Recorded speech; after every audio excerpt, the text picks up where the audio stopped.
Here we have Manish the alumni of DMI। आइए आज हम लोग मनीष से उनके जर्नी के बारे में जानेंगे कि DMI में उन्होंने अपना योगदान कैसे दिया और DMI उनको कैसे यहाँ तक पहुँचाया है जो आज उन्होंने ये उपलब्धि हासिल की है। Thank you Vishal for that introduction. First of all, I would like to congratulate you that in this formative phase of your life, जबकि आप सीख रहे हो, you have taken a detour, जो आपने इससे पहले पढ़ाई की होगी और जो आपने यहाँ अभी पढ़ाई शुरू की है। आपको कितने महीने हुए अभी? Almost 6 months।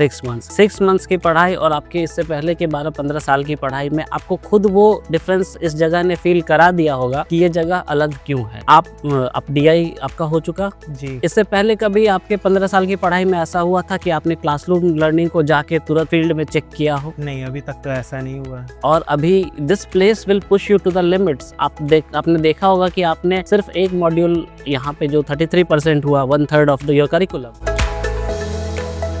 आप यहाँ से कहाँ गए थे? हम लोग गए थे सर गुजरात, आनंद गए थे। आनंद गए थे, तो आनंद आप डेयरी कोऑपरेटिव्स को देखने गए थे। See this place took you from Patna to the epicentre of cooperative movement. आपने वहाँ देखा होगा कि कैसे उस वक्त के किसानों ने, लाइक 1947 में, आप बुक में कितनी भी कोऑपरेटिव मूवमेंट को पढ़ लो, but when you go there you would get to see कि कैसे वहाँ पे उस टाइम में फार्मर्स ने अपने प्रॉब्लम्स का यूनिक सॉल्यूशन लेके आए। और आज जब आप उसी चीज को आज के कंटेक्स्ट में देखते हो, then again this place empowers you और rather prepares you in your unique journey. आपकी पढ़ाई आपके साथ वाले पार्टिसिपेंट से अलग होगी। आपने नोटिस किया होगा कि DMI में लेक्चर्स नहीं होते, यहाँ पे कॉन्वर्सेशन होता है। टीचर थियोरेटिकल अंडरस्टैंडिंग्स आपको देते हैं, फिर it is up to you from your vantage point, जहां से आप दुनिया को देखते हो, through your different subjects. It gives you looking lenses. Obviously आप सब्जेक्ट से अभी बोझिल हो रहे होंगे, कुछ परेशान हो रहे होंगे, कुछ असाइनमेंट्स होंगे जो आपको जिसको बर्निंग द मिडनाइट ऑयल कहते हैं वो भी आपका हो रहा होगा। बट दिस जर्नी ये आपको हमेशा फ्रेश रखता है। ये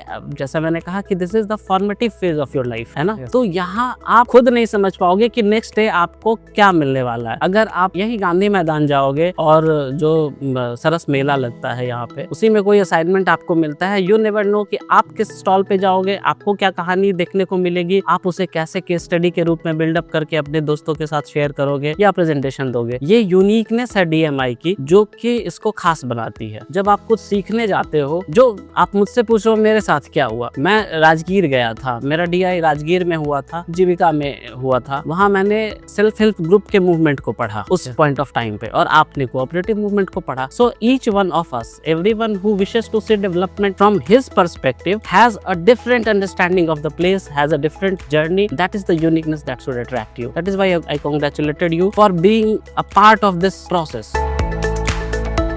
Sir, I have one question that DMI has a very tight schedule. So how you have managed your time, that hectic schedule? अगर इसे शेड्यूल समझोगे तो ये हेक्टिक लगेगा, अगर इसको जर्नी समझोगे then it has to happen. You have no choices. The rigor of the curriculum in any part of the world, if you have to be competitive in this era of globalization, then you need to, you learn to push yourself. आपको वो करना ही है. You never have any choices. Okay? और that is why ये जो 2 साल आपके power packed है, इसको आप एक फ्रेश एनर्जी से take every day, 1 day at a time, take each day at a time, तो आपको लगेगा कि हाँ आज मैंने कुछ नया सीखा जो कल मेरी जर्नी थी। दिस बेसिकली मैं कहना चाहूंगा कि who I was and who I wish to be, उसके बीच का ये जर्नी है, ये हर किसी का अपना अपना होगा।